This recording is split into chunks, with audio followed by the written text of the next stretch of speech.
Good afternoon, everybody. Welcome to the Midtown Team Meeting, the first one of the school year. We'll follow the agenda. It's been emailed to you earlier. Publicly noted. I'm pleased to call this meeting of the Midtown Go Team to order. I will act in the capacity of interim Go Team chair for this meeting only. Our first order of business is to call roll. Will you call roll? Yep. Jennifer King. Okay, so we have Dr. Bachman.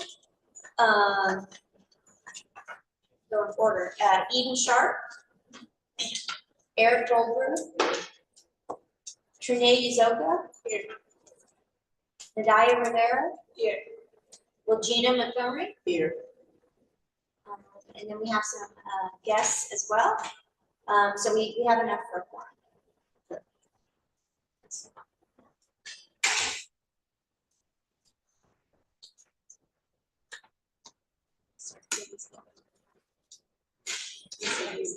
Okay.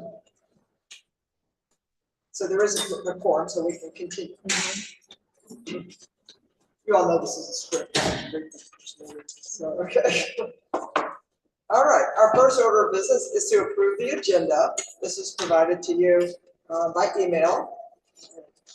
May I have a motion to approve the agenda?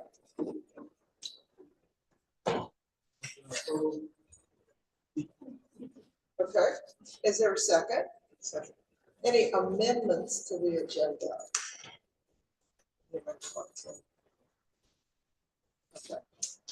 No, all in favor, please say aye. Raise your hand so the secretary can record your vote. Okay. All opposed? And remember, I don't vote on it. Okay. We will now move to filling vacant seats and the open community member seat. Before we begin the process, I'd like to remind the Go Team of the following. The principal brings forth the nominations for the vacant and open community seats. All Go Team members have only one vote per seat. Individuals filling a vacant seat will serve until the conclusion of that seat's term. Individuals filling an open seat will serve for the full 2-year term. Upon approval, individuals are immediately full Go Team members and may join the meeting. Okay. We will begin by filling our vacant seats. The only vacant seat we have is the community seat. And one student rep. Oh, correct. Thank you, Jennifer. I'm not going to bring forth the student member yet. I kind of want to go to student government going, but Eden stays on as our. So, okay, I'd like to. All right, so the open community seat. Okay. We will now move to fill the open community member seat. This person will serve on the Go Team for a full 2-year term. I nominate Tamara Jones to fill the open community member seat. Does anyone have any comments or discussion about this nominee?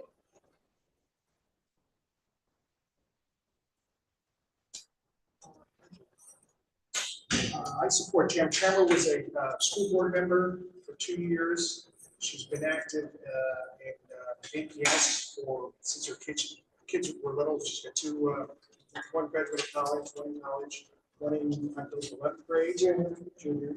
And she was involved with the LCS before it was the Go Team way back 10, 8, 10, 12 years ago. And she thinks we real asset for the Go Team next week. Any other comments? We'll now proceed to vote on the nomination of Tamara Jones for the community member seat. All in favor, please say aye or raise your hand. Aye. All opposed, please say nay or raise your hand.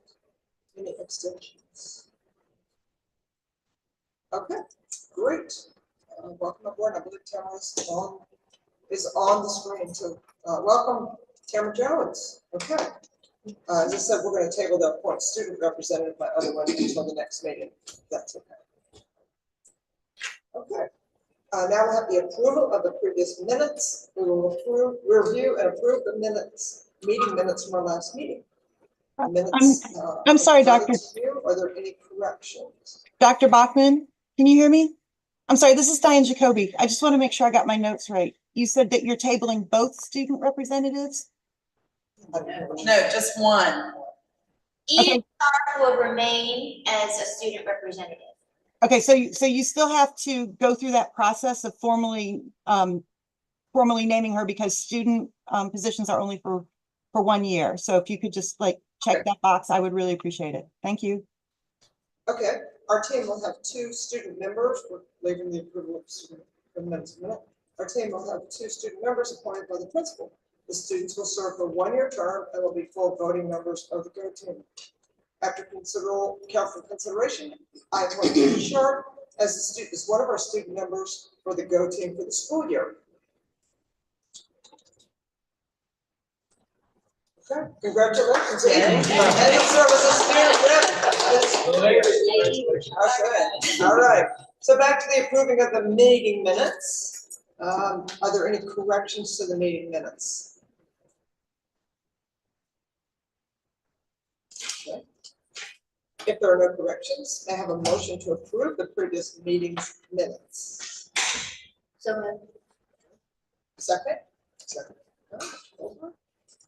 All right. All in favor, please say aye or raise your hand. All right. Okay. All right, so now we are at the election of Go team officers.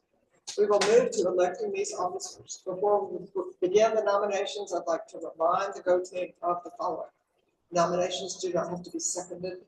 A member may nominate themselves. A member may nominate more than one person for any position. A member may decline a nomination during the nomination process. Students may fill any officer position, and we have had students that were actually the chair. So members may not serve, so even if the chair, members may not serve more than 2 consecutive terms in the same officer position at the same school. Nominees do not have to leave the room during the nomination period or when a vote is taken. If there is more than one nominee for the elected office, each nominee will be offered an opportunity to share why they should be elected to the seat. The newly elected officers will assume their positions starting at the conclusion of this meeting and serve until June 30th. All voting members have only 1 vote per seat. First, we will elect the Go team chair.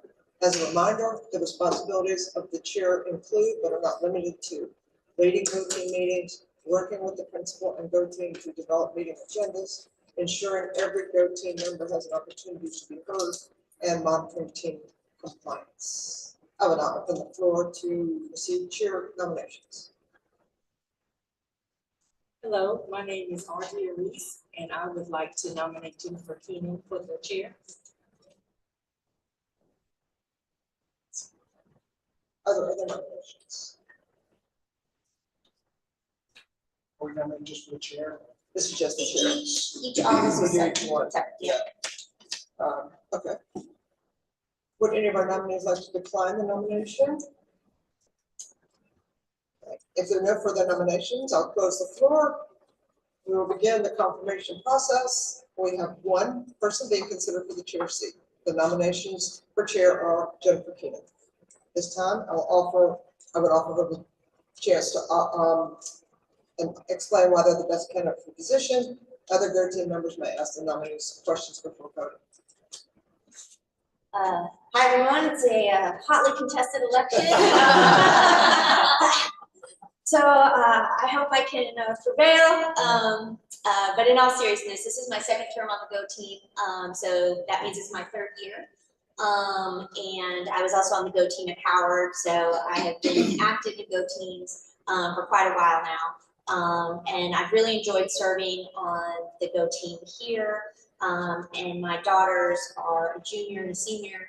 So next year will be my final year at Midtown, and I really appreciate the opportunity to be the chair and help continue all the great things that our school is doing. All right. Raise your hand above your choice of Go team chair. Vote for Jennifer Keenan. Raise your hand or say aye. Okay. All right. Okay. No abstentions or no. Okay, so congratulations, Jennifer. You'll serve as the Go team chair for this school year. Now we will elect the Go team's vice chair. As a reminder, the responsibilities of the vice chair include, but are not limited to, ensuring the Go team follows parliamentary procedure, working with the principal and chair to develop the meeting agendas, acting as the chair if the chair is not present. I'll now open the floor to receive vice chair nominations. Remember to nominate yourself.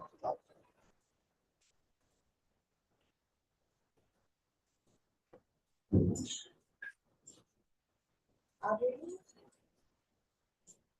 I think Eric.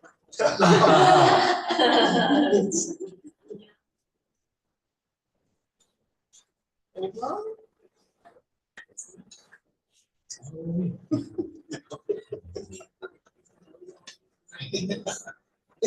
I would like to nominate Audrey Reese. Okay, another hotly contested, contested role. I'll accept it. Any others? Vice chair? Okay, I will close the floor for nominations. And we will begin the confirmation process. We have one person being considered for the vice chair seat, and that is Audrey Reese. Audrey, would you just want to talk a little bit about yourself a little bit? Okay, well, thank you for the nomination. I was on the Go team here last year as a secretary. Before that, I was on the Go team at Howard, 1 year as chair, 1 year as vice chair. So I've enjoyed serving. My child is currently a junior here in town. All right, so that's our one candidate. Anyone want to ask any questions? Please raise your hand for your choice for Audrey as the vice chair of the Go team. Any extensions or, okay. All right, so Audrey, you are the vice chair. Now the secretary, this is always a hot office. So everybody will be in the running for this. Now we will elect the Go team's secretary. As a reminder, the responsibilities of the secretary include, but are not limited to, posting Go team documents, agendas, summaries, and minutes to the website, taking minutes of Go team meetings, ensuring the Go team is in compliance with the Georgia open meeting laws. I now open the floor to receive the secretary nominations. Hi, I'm Audrey. I would like to nominate Eric Over. Anyone else want to take on Eric for the secretary? Okay. If there are no further nominations, I'll close the floor. We have one person being considered for the secretary seat. Eric, would you like to just a little?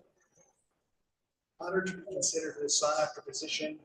I can take notes for the best of my mind. Need a little help on posting the events. My child is in 9th grade, so she's just starting on the Midtown experience, and she's very excited in her 3 weeks.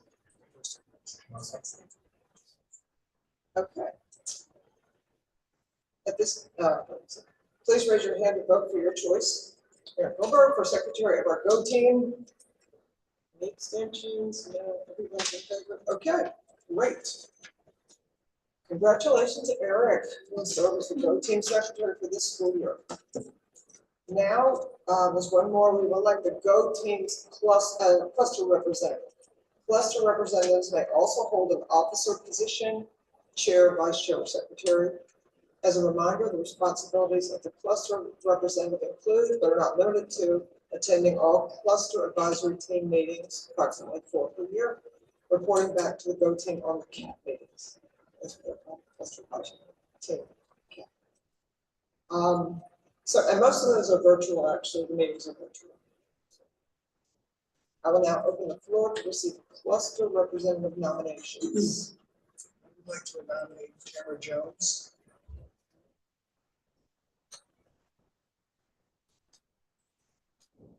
Any other cluster rep nominations?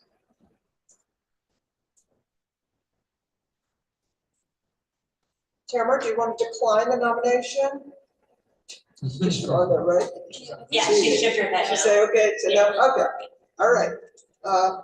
Okay, I'll close the floor since there are no further nominations. We'll begin the confirmation process. We have one person being considered for the cluster rep seat. The nomination is Tamara Jones. At this time, I'll offer Tamara an opportunity to explain why she's the best candidate for this position. Tamara, would you like to share anything?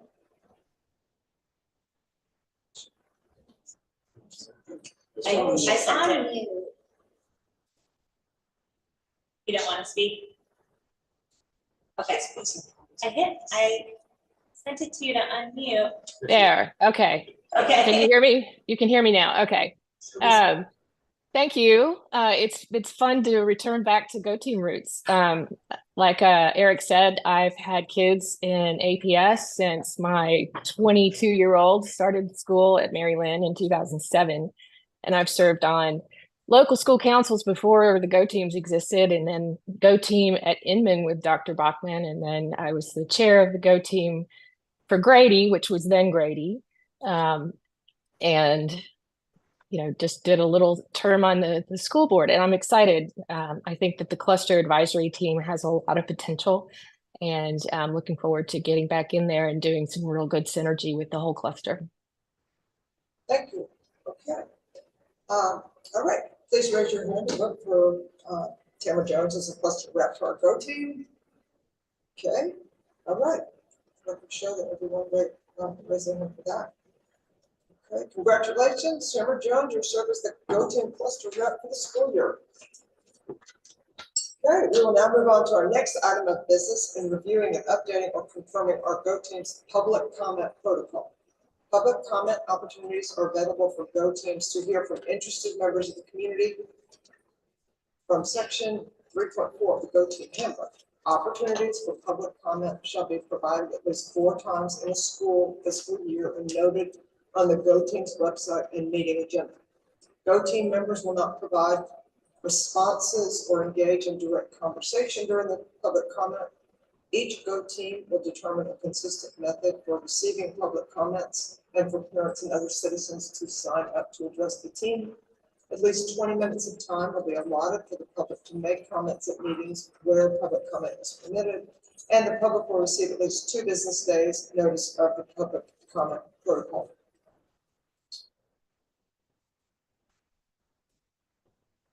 So,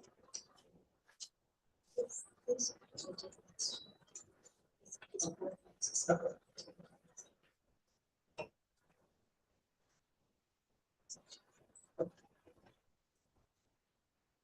I'm just looking over this very long explanation.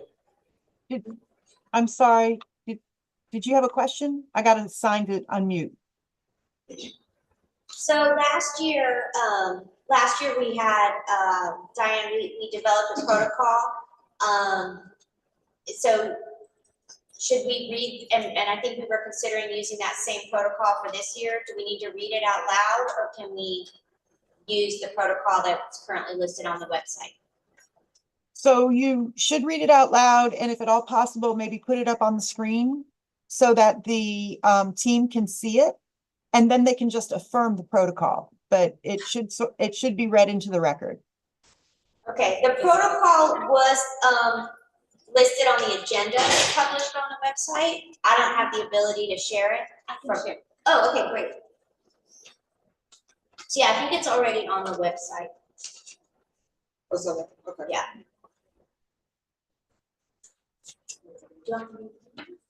Okay. We'll read it. Yeah, I'll read it if we're putting it up on the website, but again, this is the protocol that we used last year. Opportunities for public comment shall be provided at least 4 times in a school fiscal year and noted on the Go Team's webpage and meeting agenda. Go Team members will not provide responses or engage in direct conversation during public comment. Each Go Team will determine a method. Oh, well, this might not be the right thing.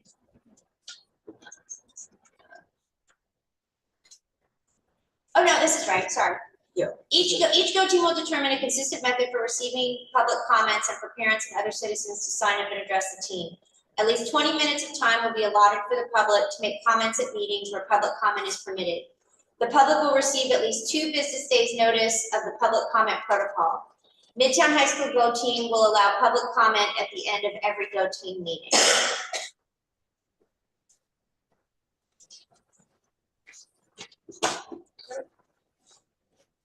All right, may I have a motion to adopt this public comment protocol? Hang on 1 second. Tamara wants to speak, Sorry. but she just needs to come off. What's in order? Tamara has a comment. Okay, Okay, hang on. Okay, you're unmuted. You should be able to speak. Okay, I'm unmuted. You can hear me? Yeah. Okay, thank you. I'm just having a heck of a time trying to get the button to do.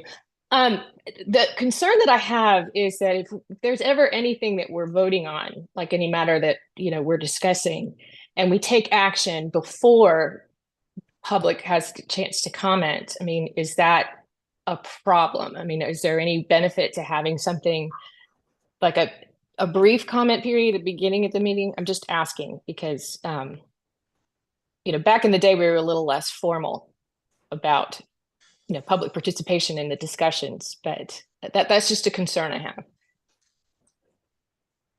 What exactly is the question? Is you vote something before the public has a chance to comment? Yeah, the way public comment has been set up, and I guess Diane, we need to get your guidance on this. The public comment period has been at the end of each meeting. So that's how it's been done in the past. And is that a requirement that the public comment period be at the end of the meeting? Or is what Tamara has suggested feasible? It is the will of the body. The requirement is that whenever you do offer public comment, you have at least 20 minutes during the meeting. But how you split that 20 minutes up is the will of the body. So we actually split it 10-10. Well, So the what beginning Tamara is- have public comment after or before each vote. No. I'm just saying that if the public sees things on the agenda that they would like to weigh in on before we take action during the meeting, if there were 5 minutes, say at the beginning that we asked for, is there anybody that would like to opine before we take, we go through our agenda, then we could take action and then have any other, comments at the end. Because even at the board meetings, we have public comments before we take action. Yes. Right. I think she's saying there'd be a public comment portion at the very beginning, and then at the end, so you, ostensibly you could do 10 minutes and 10 minutes. You wouldn't be doing before each agenda item. I think that- No. Just before the meeting, or at the beginning of the meeting and at the end. Yeah. Okay. Yeah. If that's okay, because by and large, we could just ask at the beginning, does anybody want to say something about any of the items on our action agenda before the meeting? And if there's no one, then we could just do the whole 20 minutes or whatever at the end. So I think that would need to come after or either before the approval of the agenda or after the approval. I guess probably before the approval of the agenda. Because I think we need to determine exactly when that 5-minute public comment period would come in the agenda. 5 or 10? We're thinking 10 and 10. 10 and 10. That's up to you. That's up to the body. Yeah. Yeah. It, So we just do it at the beginning. that, Yeah. After roll call? After roll call. yeah, so And that's- you would, if you did it, you have to establish that you have a quorum for a meeting because public comment has to take place in a meeting. So anytime after roll call, establish quorum. So you could put public comment in there or anywhere else than in the meeting, but you can't have public comment before the roll call and that you've established quorum, because then otherwise we don't know that it's a meeting. Okay, thumbs up? Okay. I don't know if you can hear me, so. Yeah. Okay, We can hear you. So what I recommend then is that the last bullet point be changed to Midtown High School Go Team will allow 10 minutes of public comment after roll call and 10 minutes of public comment at the end of every Go Team meeting. Or the meetings where public comment is. Well, we said that we're gonna allow public comment at every meeting. Oh, okay. Yeah. Okay. May I have a motion to adopt this public comment protocol? So moved. A second? Sorry, who was that? Second. That was Tamara. Second? Second. All in favor, please say aye, raise your hand. Okay.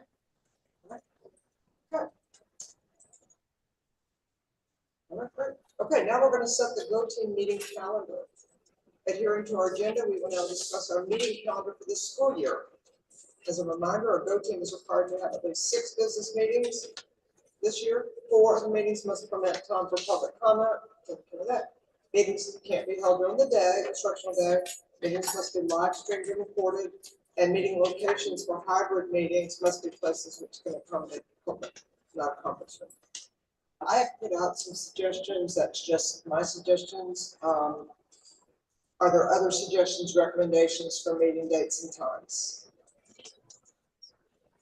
And Dr. Parker, you scrubbed it against the school calendar, so. Yes. And I would just say we'd go with 4 o'clock.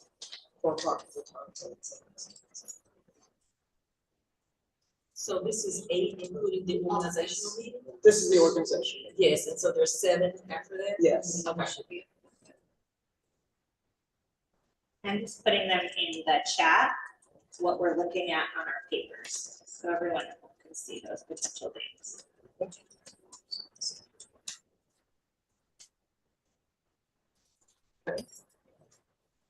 It works for everybody.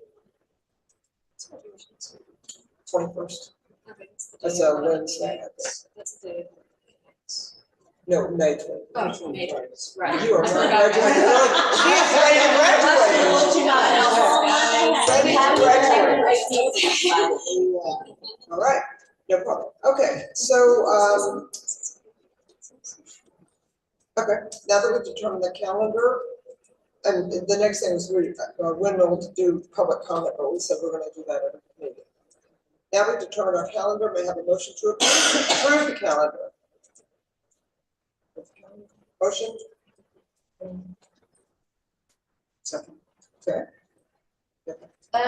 1 second, sorry.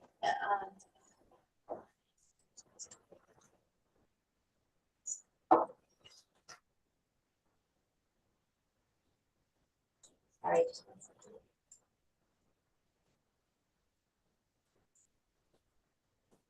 Okay, who made the motion? Is it Tamara that made the motion? Or just gonna her? No. Oh, okay. Sorry, okay. Okay. So moved, this is Audrey, so moved. Yes. All in favor of this calendar, raise your hand. Anyone seconded Oh, that? sorry. Oh, you did, okay. Second. Yeah. Okay, all in favor, raise your hand. Thank you, no opposition. Okay.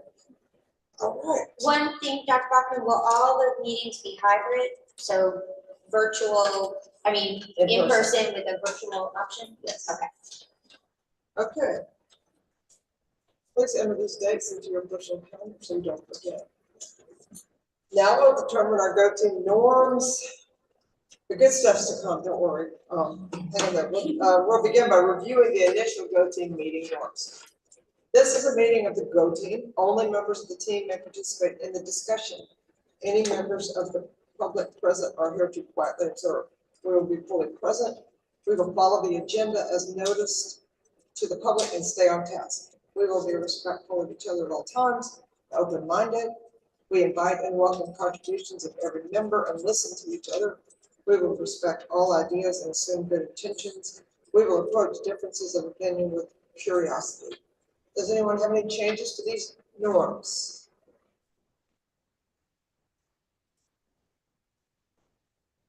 Okay.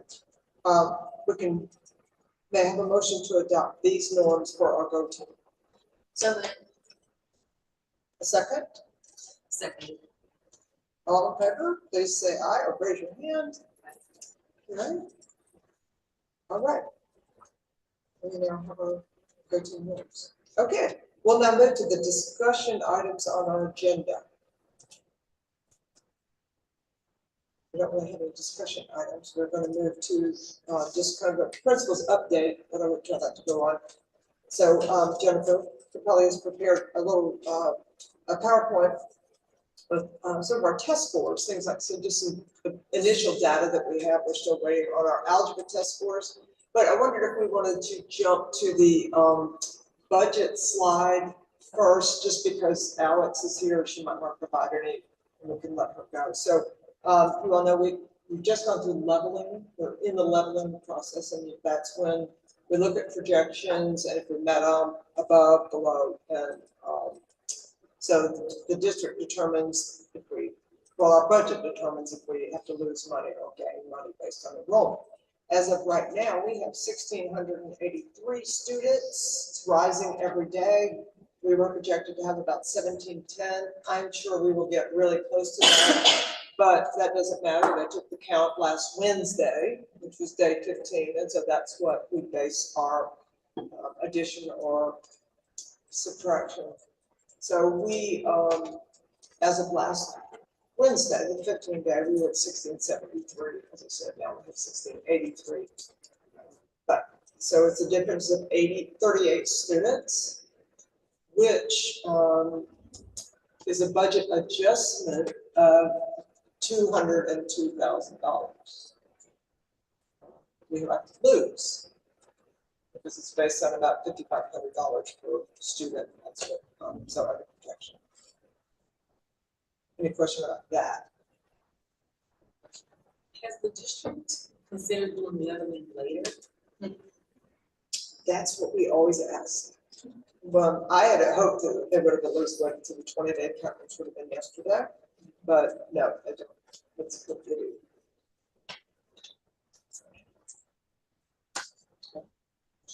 Okay.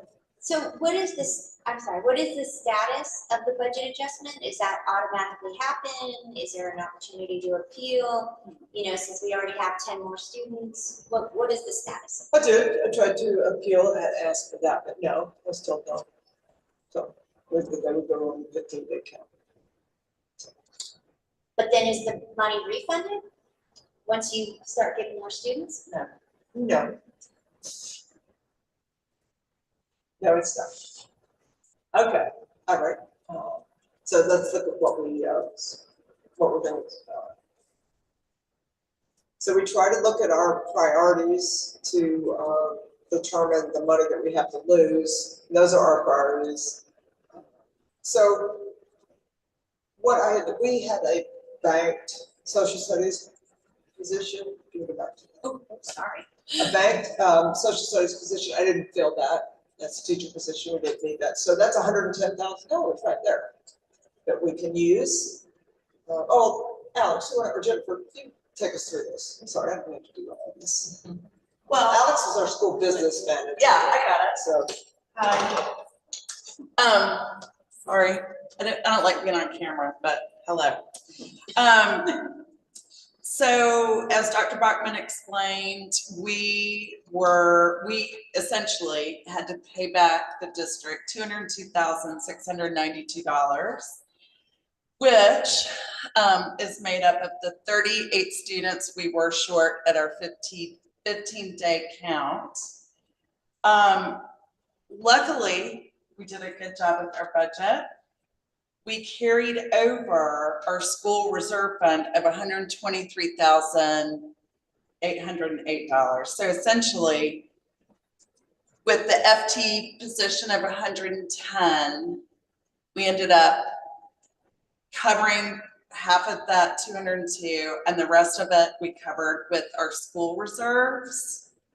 So essentially, we have, what did we say? 31,907. It's up there left of our school reserves from last year. So, and we also received from the governor and the general counsel Georgia funds $45,000 for the safety and security grants. So we've sort of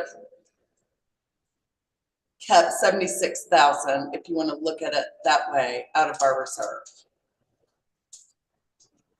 And we did not have to level any staff that were hired. So that's not a bad word. That's not bad. It could be worse. Yes. Any questions about that?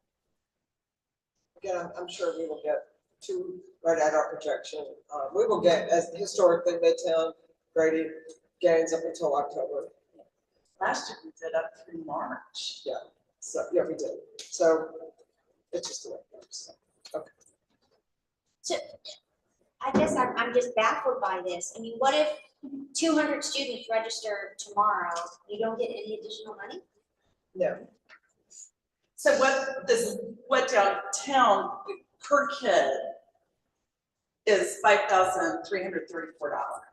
So essentially, if we add 200 more, right, it just lessens the money that is put towards per pupil, right? So that's it.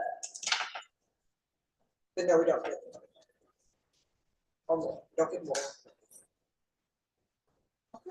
All right, so that was our budget adjustment slide. So if you lose this 200, or having lost the 200,000, does that then become your baseline for next year, or do you just start over with a new? Start. Okay.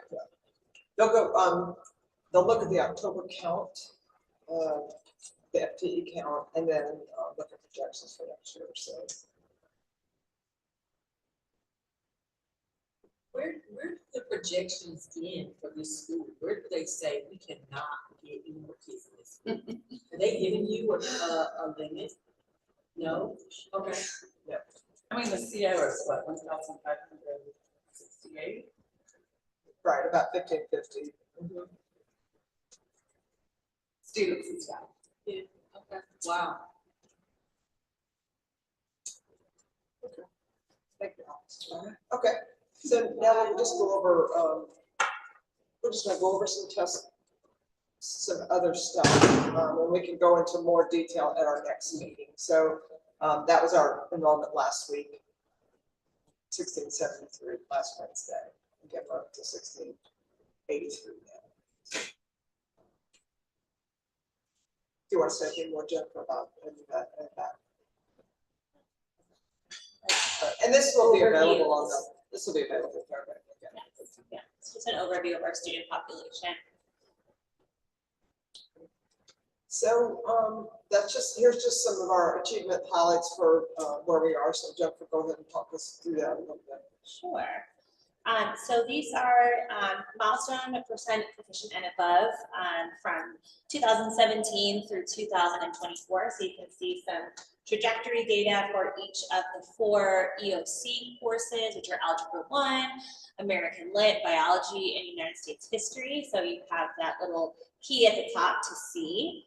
I do want to point out that the algebra line has been blocked off for a reason, because we do not have Algebra 1 data at this point. We won't get that probably until about October, because we did adopt new standards last year. They have to recalibrate all of those scores statewide before they actually release those scores. So we do not have Algebra 1 data at this point, but once we do, we'll release that, like I said, likely at the end of September, October is the thought of when we'll see that data. And then over here, you can see SAT math and SAT reading data. If you look at these dotted lines, that is the score that tells that you are college ready. And you can see Midtown is performing much above that college ready score at 625 in reading and 630 for math. So we're definitely showing some growth and college readiness and career readiness for our kiddos as they do that. Right, and this one is just a little bit more of a breakdown. We are really going to be focusing on our students with disabilities this year and some of our more vulnerable populations. As an admin team, we've brought in a consultant that will be working with our co-teaching pairs, so the general education as well as special education teachers, to be able to just enhance what that instructional focus looks like in a classroom for our students with disabilities. And she'll be working with teachers through professional learning, coaching, planning, as well as observations. We've already had our first opportunity with her in pre-planning, and then she'll be coming back in September, and I think about 8 hours over the course of the year. So we're excited to partner with her, because we can obviously see that, when you're looking at our students without disabilities compared to our students with disabilities, there's large gaps there that we really need to focus on closing. So that's going to be a big push and focus for us as an admin team and as a teaching and instructional staff this school year. and then this is the next test, so you can see American literature. The top one, and I do want to point out, sorry, the top one is the district, and then the bottom one is the town specifically, so that you can just see how we compare. So you can see that our non-special ed students are, continuously outperforming district-wide data, but again, still internally, we have those really large gaps between our special education and our non-special education students. And remember, in 11th grade, we do the US history and the American Lit, but if students are taking AP US history, they are not tested on the milestone. Only students not in AP, so that's why there's a difference of 149 students versus 379 in American Lit. Test all juniors in American Lit. We also wanted to just take a look at our end of pathway assessment. So these are our CTIE courses that our students are completing. I'm gonna let Dr. Baughman talk about this Sure, a so little bit. our pathways. These are our pathways that we have, some of them that we have here. So the tests are, students take those tests at the end of the 3 years of the pathway. So you can see our tested, what we have. We're still very far ahead of the district in proficiency in the pathways. So that's just what you want is pathway. This also counts for CCRPI, but you want to have pathway completers, which are 3 years. Students have finished 3 years of digital design, engineering, sports marketing. That's what we want in students that have finished 3 years. You can see last year there were 195 students who completed a pathway. All right. Now looking at our AP courses, this was really just to kind of showcase how we are comparing to, again, district overall. So 82% of our kids who attempted to take an AP exam did score a 3 or above on their AP exam. A 3 or above is what will get you college credit. If you get a 1 or a 2, you will not receive college credit. A 3 or above, you will receive college credit. So that's outstanding. it's outstanding. Yes. So compared to only 30% of students district-wide who are scoring at 3 or above on an AP exam. And then that one in the middle is the same data, just instead of a percent, it's represented in physical numbers. We had 138 students last year alone who are already receiving college credit and walking into their college career with credits already, compared to 318 students district-wide. So you can see, we're close to half the percentage of kids district-wide who are even taking AP classes because of the amount of opportunities that we're offering here for our Midtown students. That one was really low to 138. 138 is who got a 3 or above, not who tested. Well, we had, just in AP seminar, we had over 200 who. Yeah, I think got a that's, 3 or there's a above. correction to that. Yeah, Okay. I'll correct. That's just in one course is way more Okay, than that. all right, well, that's good to know, that's what's posted on APS, Okay. yes, thank you. And then we had 168 students last year take at least 2 AP exams, 2 or more AP exams within that year. I think that's a. That's low, that's also really, Okay. that's also really low. So we might need to contact our research and evaluation department. and Yeah, those are both. Get really some low. updated data. These are the current classes that we are offering in AP. So we have 23 AP opportunities for our students to take between their 9th and 10th grade year. And you can see that they are, spanning many content areas as well. So that based on your strength, you do have an opportunity to participate in an AP class or more than one AP class. And then this is just some of the trend data with scores of 3 or above. But I think that it looks like we actually need to get some updated data. But about 83% of our students, like I said, passed with a 3 or above. No, I think that's that was correct. right. That would be That's correct. probably, that's probably pretty close. And remember that, right, the 2021 was when we were online, they were, They we were had online. 12% of kids that came back, and so, that's why they did in that. Yeah. So, Okay. so that's some good data right there, you can see, Yeah.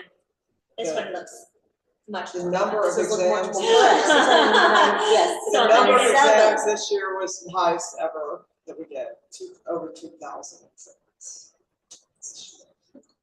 2,000, yeah. Okay. It's a big challenge. There we go, 697. Yeah, that's correct. That's the correct. Well, and I guess if you could go back, for a Yeah, of second. So course. that's AP students. So if one student took 5 tests Yes. and got a level 3, they're only counted once in that number. Right. Right? Yeah. So I guess I mean, an interesting number would also be number of tests Exactly. where, yeah, number of tests with a 3 or more. Because we have a lot of students who. Well, that's right, 697. So there were 697 students. Yeah, But but she's talking about some of them had Individual multiple, Yeah. sets. Yeah. But we had some kids taking 4 or 5 things, or 6. Or 6.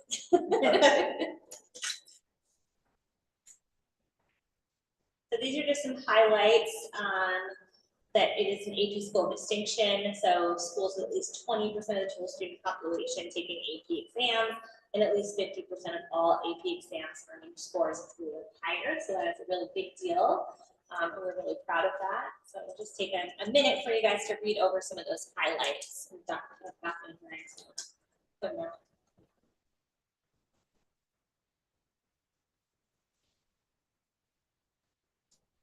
So those are what we were awarded, like the were STEM achievement school, STEM school, all that, AP humanities. Yeah. Those are really recognized schools this past year. Any questions here?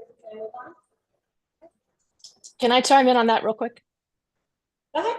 Yeah, no, this is very impressive. I just wanted to say kudos. And another thing to consider is we've got a little bit of padding here too, because there are still a fair number of kids who are opting out of the AP exams, in some cases because they apply to schools where they're not being recognized, like they're not getting credit for it.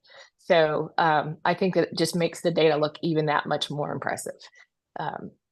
So some kids who are applying to really top tier schools that don't take AP credit may not take the exam. So just saying this is even better than it looks. So.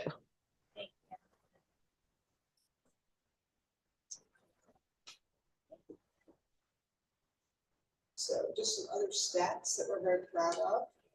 Scholarship dollars, $26 million, 67% eligible scholars of our senior class, and 255 kids with a GPA of 3.0. Zell Miller, 120 students with a GPA of 3.7 or higher. Overall college acceptance rate, 80%. University of Georgia acceptance rate, 73 of 146 that applied. Acceptance rate, which is over the average. Midtown is over the average. And Georgia Tech acceptance rate, 33 out of 95 kids, which is 35% acceptance rate, and 22% is the average Georgia Tech acceptance rate for other high schools in Georgia. So that's also a really great stat. Very happy about that.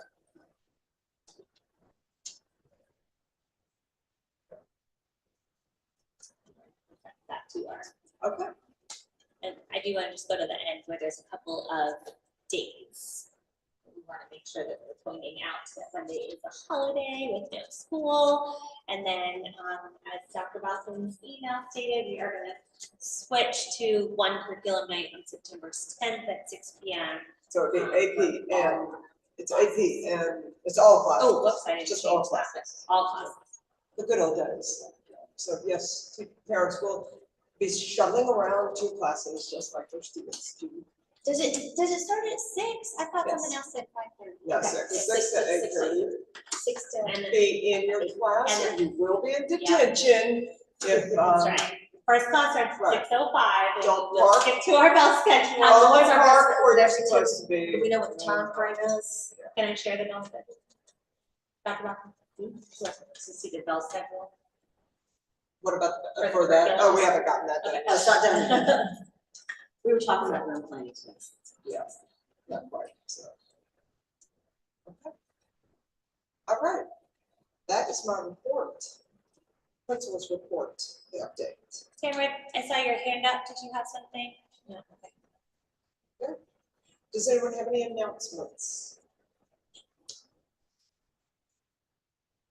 Okay. In case you missed it, our new superintendent, Dr. Brian Johnson, has posted his 100-day plan. Part of the plan includes a community engagement session and a learn to listen survey. All stakeholders, not just us, but all stakeholders are invited to participate in the survey and events. I have the website if you want to see that. That's, yeah, it's on the APS website. The Go Team office would like to remind all Go Team members that they must complete their orientation training in order for our Go Team, school's Go Team to be in compliance. No, with the organization. We have reached the end of our agenda. Is there any additional business at this time?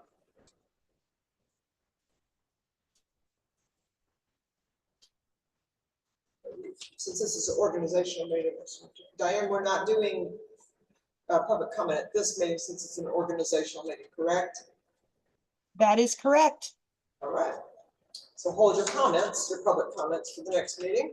May I have a motion to adjourn the meeting?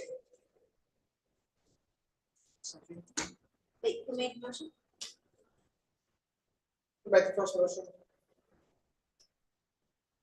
So moved. All right, and you have the second. Okay, all in favor, please say aye. Raise your hand. Okay. All opposed? Nobody wants to say. All right, okay. Thank you. The meeting is adjourned at 4:55. Thank you all very much. All right, thanks all. Thank you. On the 23rd of September.